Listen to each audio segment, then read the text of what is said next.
Ngayong araw ay magbabasa tayo ng Marcos chapter 7 at bago ang lahat i-recap ko muna ang ating mga assignment.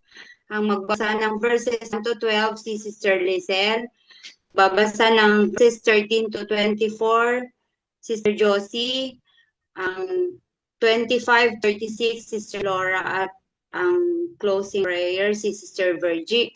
At ang inyong host at open prayer ngayong gabi. Tayo na po'y manalangin. Ama naming Diyos na banal at dakila lahat, salamat po Ama sa kabutihan mo sa amin, sa pag-iingat mo, maghapon naming trabaho, mga gawain, at mga kakaabalahan taon. Ikaw po ang mapuri sa lahat ng pagkakataon sapagkat kami ay yung patuloy na iningatan at binibigyan ng gabay sa aming pang-araw na buhay. Ganun din po kasama ng aming pamilya. Ikaw po ang mag-iingat sa kanila lagi at tuloy na nag-provide ang aming mga pangangailangan. Salamat po sa kalakasan na natatamo sa bawat araw. Dalangin ko po ang gabing ito na aming pagsasalu-saluhan at pagninilay-nilan yung mga banal na salita. Nawa ang ito ay aming gabay din sa aming mga sa pagpapatuloy ng Christian life. O din po, Panginoon, ang mapurihan na kung ano man po ang nangyayari sa gitnang silangan ay alam po namin na nakatinga Panginoon at patuloy mong iningatan ang iyong mga anak doon. Maging noon ang mga tao na nawa ay makita nila ang iyong pagmamahal sa kabila ng mga pagsubok na ito na kanilang nararamdaman. Dito sa Pilipinas, Panginoon, bigyan niyo kami ng kapayapaan na palagi kaming tumingin sa inyo na ikaw ang palagi naming sasandigan sa anumang oras, Panginoon, na may mga pagsubok kaming nararanasan sa taas ng mga bilhin ng mga petrolyo, Panginoon. Ikaw po, Panginoon, nagbigay sa amin ng kapayapaan sa aming pang-araw-araw na buhay. At muli, Panginoon, ikaw ang mapurihan. Alam po namin na ikaw ang may akda ng lahat ng ito, Panginoon, at hindi po kami tatakot dahil kami ay nasa inyo, Panginoon. Kaya po ang pinagpapampuri namin sa pangalan ni Jesus. Amen.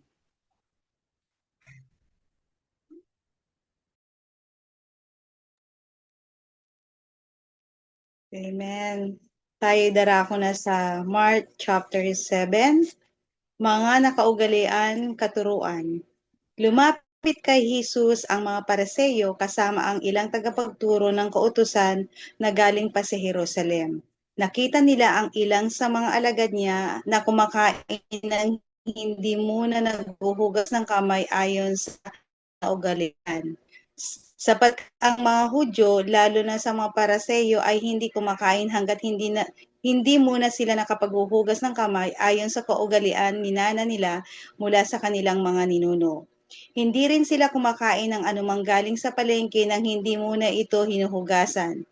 Marami pa silang sinusunod na katuroan minana, tulad ng paghuhugas ng mga tasa, petsyel, sisidlan, tanso, at mga higaan. Kaya tinanong ni Jesus ng mga Pariseo at ng mga tagapagturo ng kautusan, bakit hindi sumusunod ang mga alagad mo sa mga turo ng ating mga ninuno? Kumakain sila ng hindi muna naghuhugas ng kamay ayon sa kaugalian. Sinagot sila ni Jesus, mga mapagwari, na sinabi ni Isayas tungkol sa inyo ng kanyang isulat. Ang paggalang sa akin ay ng bayan ito ay pakunwari lamang, sapagkat ito'y sa bibig at hindi sa puso bumubukal. Walang kabuluhan ang ilang pagsamba, sapagkat tinuturo nila galing sa Diyos ang kanilang mga utos. Winawalang kabuluhan ninyo ang utos ng Diyos at ang sinusunod ninyo mga katuroan ng tao. Sinabi pa ni Jesus, ang gagaling ninyo para lamang masunod ang iyong mga tradisyon.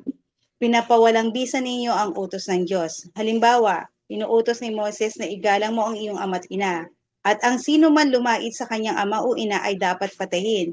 Ngunit itinuturo naman ninyo na kapag sinabi ng isang tao sa kanyang ama o ina, ihahandog ko na sa Diyos ang mga tulong ko sa inyo.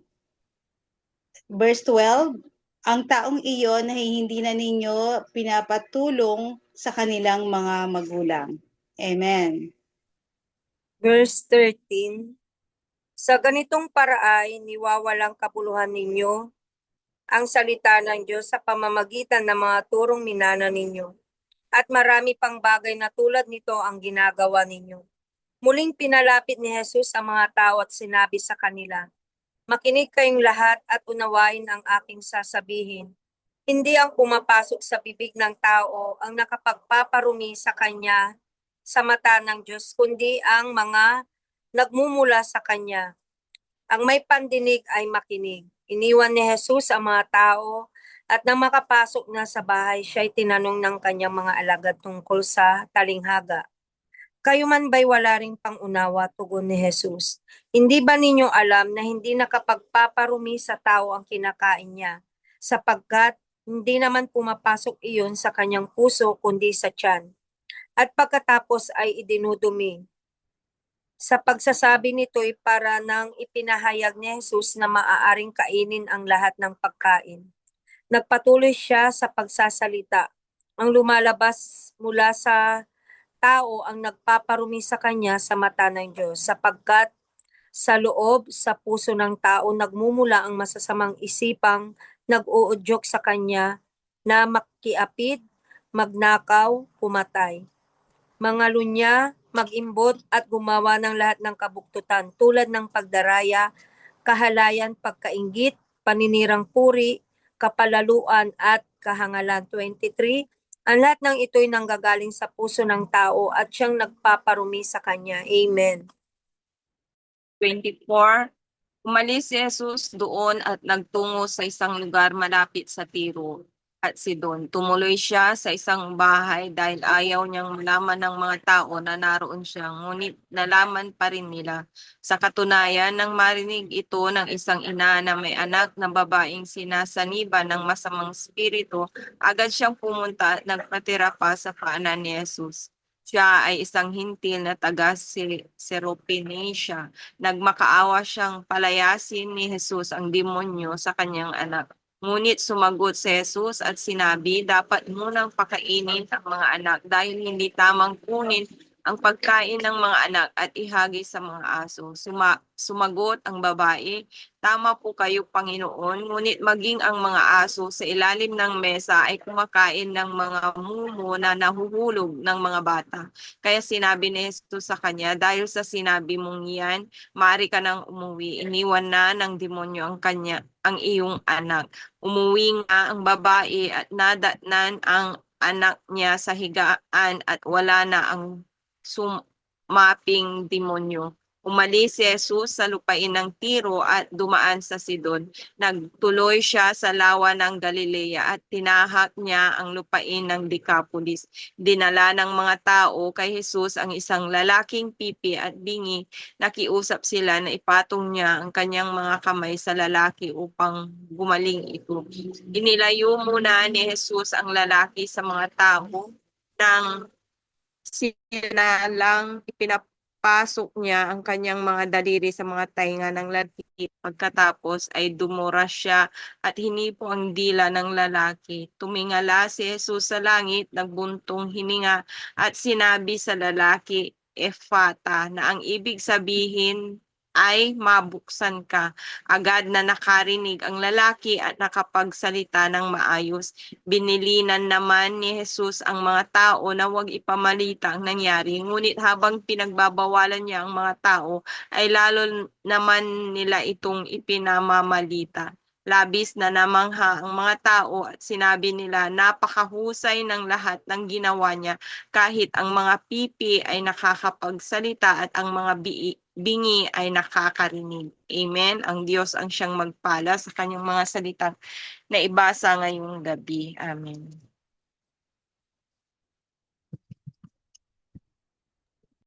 Sige po tayo magpatuloy sa panalangin. Hallelujah. Patuloy po kami, O Diyos, na nagpapasalamat nagpupuri at sumasamba sa iyo, Panginoon.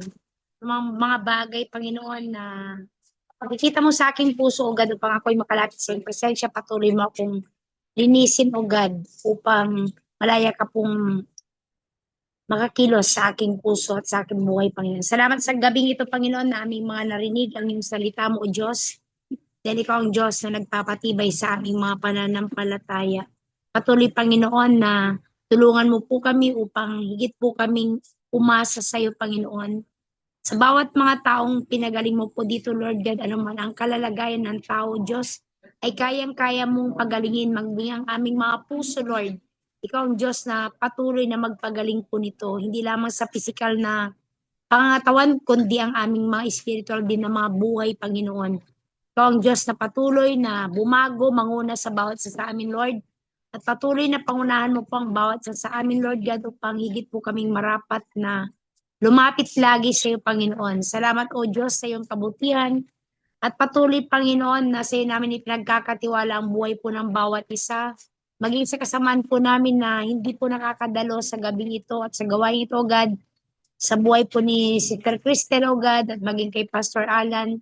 Patuloy, Panginoon, ang pag-iingat mo, Panginoon, sa kanilang mga buhay. Maging sa kanilang pamilya, O God, ay siya mong igawad sa bawat isa sa kanila. Thank you, Father God, maging sa amin po, Panginoon.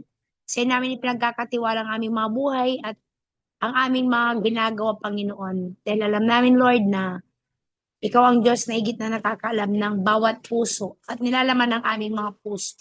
Thank you, Father God. Sa namin binabalik ang lahat ng kapurihan pagsamba. In Jesus' name we pray. Amen. Amen. So, maraming salamat po sa pagdalo ngayong gabi. Muli inaanyahan namin kayo sa araw ng bukas sa Mark chapter 8 po. So, salamat po and good night sa Philippines and good afternoon, Israel. God bless.